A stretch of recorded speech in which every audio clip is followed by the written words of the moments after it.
Hello and welcome to this video, and on this video I would like to talk about one of the greatest albums ever to come out of the US in the progressive rock genre. And on this album, this musician creates a style of progressive rock which is completely unlike the British progressive rock or the European progressive rock. I would say this is one of the few true progressive rock albums to come out of the United States of America. And it is this album here, A Wizard, A True Star by Todd Rundgren. Now, I really have not spoken that much on my channel about Todd Rundgren. I am no Todd Rundgren expert. I was introduced to this album pretty recently and it absolutely blew me away. This album is unlike anything else that I can think of that's out there in the sort of mainstream rock or pop world. A very influential album, and on this video I want to just sort of take a little bit of a tour of this album. But before we get to that, let's just have a little bit of a recap on who Todd Rundgren is. So Todd Rundgren came to prominence in the late 60s in a band called the Nas. He then discovered the songwriting of Laura Nyro, who was influencing a lot of musicians at that time. An incredible songwriter rivaling Joni Mitchell, and his interest in the sophistication of that songwriting drove him towards wanting to be a music producer rather than a rock star. Todd Rundgren had all the makings of the rock star, very charismatic guy, but his interests were far wider. A great songwriter, a great producer, but also a multi-instrumentalist. In 1972, the year before this album, he created a solo album called Something Anything. Now, this album is one of the great pop albums, I suppose, full of incredible songwriting, and it spawned a few hit records. The influence of this sort of sophisticated songwriting gave this the sound of almost like a male Carole King, okay? But unlike Carole King, Todd Rundgren's experimental mind, his contrarian way, his eccentricity, decided that he did not want to end up becoming the male Carole King. So he goes back into the studio to create this album. Now, this album really was inspired by Todd's use of hallucinogenic drugs. There's many albums out there that were pretty way out, where people go, "Oh, that's drugs that did that album." I'm not so sure. I think with Todd, he's the only person you can really compare him to will be Frank Zappa, who eschewed drug use completely. But with Todd, that is not the case. And this album was created in his home studio, with him playing most of the instruments on here. There are a few other musicians on here, and we'll get to that in a minute. So what is this album like? Well, if you take that pinch of that sort of incredibly ear candy like pop music that Todd could write, but then channel this through some sort of psychedelic studio experimentation, which takes what Brian Wilson was doing on Pet Sounds and pushes it out into the stratosphere, then you start to get what this album is like. There's sort of proto rock and roll, progressive rock, bits of jazz fusion, sonic experimentation, some of the incredible guitar playing by Todd. It's an absolute masterpiece, a twisted masterpiece, but a masterpiece nonetheless. He had so many ideas for this that they had to try and cram what was a 55-minute album onto one piece of vinyl.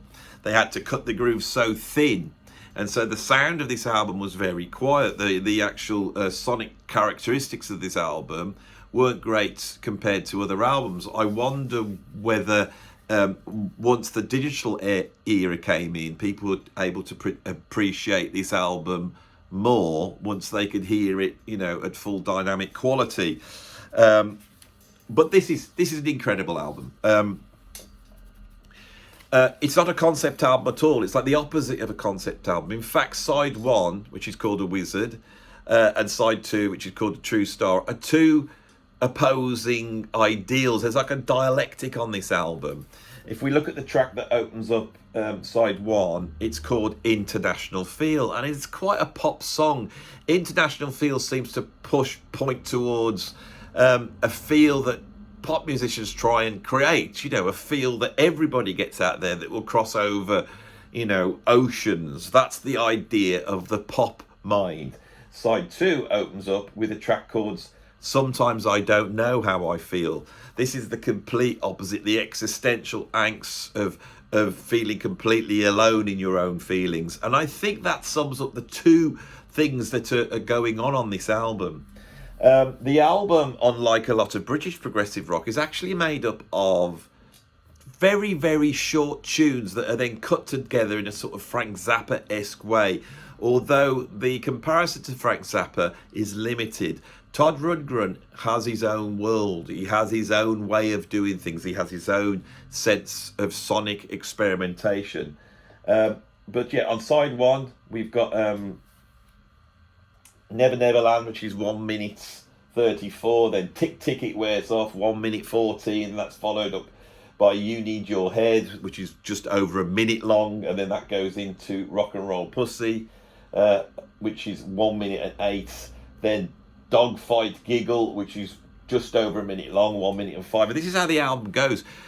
For people who have a short attention span, and I feel that aspect is on this album, it's just riddled with the sort of aesthetic ADHD that I think a lot of genius musicians tend to have. And he's opening himself up to so many ideas. The ideas are just flooding in, and they're going down very quickly. I think the most important thing about this album for me is the idea of the sort of bedroom album. The idea, which was only just starting to come in at that point. Most people, to have a recording studio in their house, even just a 4-track reel-to-reel, required a big investment in a number of ways. We can see that Frank Zappa had access to that, but even in the 60s, he was still going into recording studios. People like Led Zeppelin, the Rolling Stones, had created a mobile studio so they could sort of hang out in these old, cranky British mansion houses and wheel their big mobile recording studio up next door and put the wires in through a window and record like that. There is a feeling out there that the rock elite don't want to be in a recording studio. They want to move away. The recording studio, I think, itself represents this idea of international feel, of the popular music aesthetic, and they wanted to be able to remove themselves from that. Now, this in itself is the beginnings of how most recordings are made now. Most people are making recordings in their bedroom. And it introduces the idea of the bedroom aesthetic, the anything goes aesthetic. And I have been incredibly influenced by this. And Todd Rundgren's has a sort of much more gestural, visceral approach than Frank Zappa. He's not after perfection. He's after happy accidents. He's after exploring unknowingly into sonic worlds that he doesn't really understand, perhaps. There's a lot of sort of metaphor on this album, a lot of sort of allegories. When you look at the incredible cover, this was created by the artist. It's an absolutely brilliant cover, one of the great covers in rock and roll history, I think. And it's got this whole idea of symbology and this idea of the dialectic, the two opposing things are, embodied in that album cover. And if you see the words Todd Rundgren at the top, you can read it on both sides. It's like it's acting in almost like 3 dimensions. It's a fascinating album. Like I said, the albums I often talk about on this channel, I've been listening to for years and years and years. This I've only been listening to for a year or so, and I keep coming back to it, and I keep thinking this is up there with the greatest albums ever made. So it's a new discovery for me. I think, even though I didn't hear it when I was young, the influence of it came through to me. In terms of music, being a music artist and creating music, I have 2 worlds I exist in. One of the proper albums that I make, usually with a record label. These are properly recorded, properly mixed, properly mastered. I've always been aware of this idea of the word proper, you know, so your drums are being recorded properly. They got good expensive microphones. The whole drum kit is close mic'd, and it goes through all the apparatus to make it sound really good. Now, I'm about to film a video on Led Zeppelin 3, and I've been doing a little bit of research on that, and that drum sound on there was recorded just with 3 mics, creating an ambient sound, a sound that's unique to the room and the drummer, a sound that the engineer can't control as much. And that sort of aesthetic of being much more open to the sounds that are there naturally through almost like incompetence or lack of budget, those aesthetic sounds, I think, have influenced me a lot. So the proper albums I make, they exist in one world. If you pop over to my Bandcamp, they are the albums that I have made in my garage, in my little studio, which I've now transferred to a much bigger place, but is still a real, what's the word, guerrilla recording approach, which is the way I describe it, you know, which is like, you know, working under stealth. This is the album that really influenced the world towards doing that, and it had a whole you know, influence on sort of bands like Radiohead, Talk, a whole bunch of songwriters who've chosen to embellish their songs, especially when they err towards, you know, international feel, the pop song, to actually push that apart by using much more cranky and visceral and incompetent in a way recording approaches and dealing with sound aesthetically. I think we start to see that on this album, and I can't think of an album before that really utilizes that sort of sounds without going towards the experimental. After he made this album, which could be seen as a progressive rock album, but I'm sure progressive rock fans will listen to it and go, well, this doesn't sound like Genesis or Pink Floyd to me. Right, and it doesn't. Todd Rundgren has created his own sound, but he's obviously got an ear on this album towards, especially what's happening in the jazz rock world with the Mahavishnu Orchestra, and then what's happening in the prog world with bands like King Crimson. If you look at the additional musicians that are on this album, because there are a couple, let's just read this out. And I'm sorry I don't have this, you know, coming out of my memory. I don't know the album well enough. But Todd Rundgren on this album sings, he plays guitars, keyboards, synthesizers, bass guitars, drums, percussion, saxophone, electronics, and he produces the thing. On certain tracks, he has a little band, and I think this is his nod. And this is something that emerges in the 1970s, is that rock and rollers having a nostalgia for a simpler time that they grew up in the 1950s. And so he has this imaginary band called Moogie and the Rhythm Kings, which has got Mark Moogie Klingsman on keyboards, Ralph Schuckett on keyboards, it's got John Siegler on bass guitar and cello, and then John Simos on drums. But also on this album, he uses a number of backing musicians, which I imagine he may have become aware of through the Billy Cobham band. They are basically the Brecker brothers, Michael Brecker, Randy Brecker. We've also got Barry Rogers from Dreams and David Sanborn. So these picked up on that sort of classic, you know, jazz rock horn sound on this album. I don't know what else to say. One more thing. After he made this album, he then forms a band called Utopia. And Utopia on the first album really does explore what we could see as being much more classic progressive rock. Now, anybody who's watched the album years, you will know that Stephen Wilson and Tim Bonus love Todd Rundgren, but Stephen Wilson has been critical of the Utopia albums.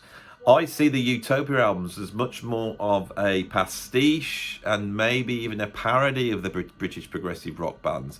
And then as Utopia advances, that then runs in from progressive rock to a much more sort of AOR, sort of Americanized rock music, which would be probably personified by bands like Boston. And Todd Rundgren took his production skills to Bat Out of Hell. And I see Bat Out of Hell as being the natural sort of personification in 1976-77 of this aesthetic that runs through progressive rock from the United States of America. At some point, I will look at progressive rock in the United States of America, but it's a very, trying to talk about Kansas and Starcastle and Styx.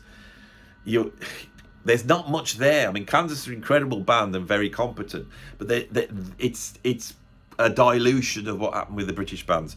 With this, we have a unique, different genre, which is equatable to progressive rock, but is completely different to what we know as progressive rock. So prog fans, I might have whet your appetite, but approach with caution and with an open mind. A Wizard in a true star, an absolute masterpiece from this guy that I've been very happy to talk about for the first time on my channel, Todd Rundgren. I am promised a ranking of the Todd Rundgren albums that my friend and fellow musician John Jowett is promised he will put together at some point, and I would love to bring him on to do that, because he is a huge Todd Rundgren fan, to the point where he's actually ended up interviewing the guy for a magazine. So I have got a Todd Rundgren specialist coming on at a certain point. But anyway, that's all we need to know. What an album. If you like this video, then please like and subscribe. If you want to support me some more, you can go over to my Patreon, and I now have a digital shop on Patreon where you can buy long documentaries and albums and all sorts of weirdness. And if you want to support me doing what I'm doing, I also have a PayPal tip jar. The link's down below. Thanks for watching, and I'll see you on the next video.